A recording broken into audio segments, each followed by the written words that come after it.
নমস্কার বন্ধুরা, কেমন আছেন সবাই? নিশ্চয়ই খুব ভালো আছেন। বন্ধুরা, 25% বকেয়া মেটানোর পথে রাজ্য।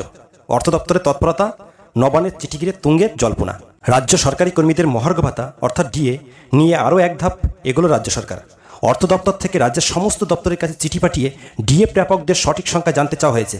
এই পদক্ষেপ অত্যন্ত তাৎপর্যপূর্ণ বলে মনে করা হচ্ছে, বিশেষ করে যখন সুপ্রিম কোর্টের নির্দেশের পর বকেয়া ডিএ 25% মেটানোর প্রস্তুতি শুরু করেছে রাজ্য।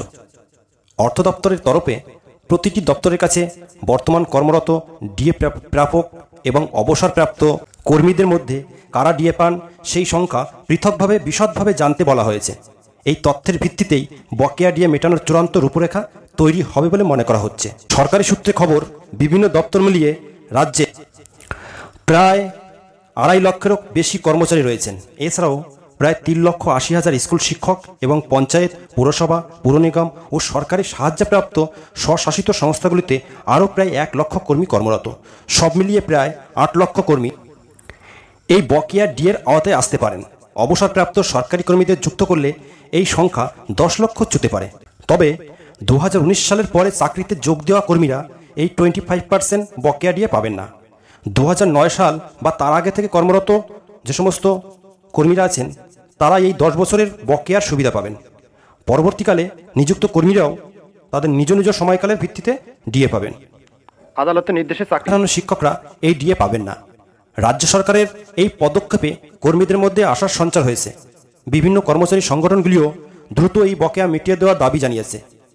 হাইকোর্টের নির্দেশ অনুযায়ী 6 সপ্তাহের মধ্যে রাজ্যকে এই 25% বকেয়া ডিএ মেটাতে হবে। তৃণমূল প্রভাবিত রাজ্য সরকারি কর্মচারী ফেডারেশনও আশাবাদী যে কর্মীরা দ্রুতই এই টাকা হাতে পাবেন। তবে গুরুত্বপূর্ণ কয়েকটি বিষয়: 1. অর্থ দপ্তর সকল দপ্তরের কাছে ডিএ প্রাপকদের সংখ্যা জানতে চেয়েছে। 2. সুপ্রিম কোর্টের নির্দেশে বকেয়া ডিএর 25% মেটানোর প্রস্তুতি চলছে। 3. কর্মরত ও অবসরপ্রাপ্ত মিলিয়ে প্রায় 10 লক্ষ কর্মী উপকৃত হতে পারেন। 4. 2019 সালের পরে যোগদানকারী ও চাকরিচ্যুত শিক্ষকরা এই সুবিধা পাবেন না।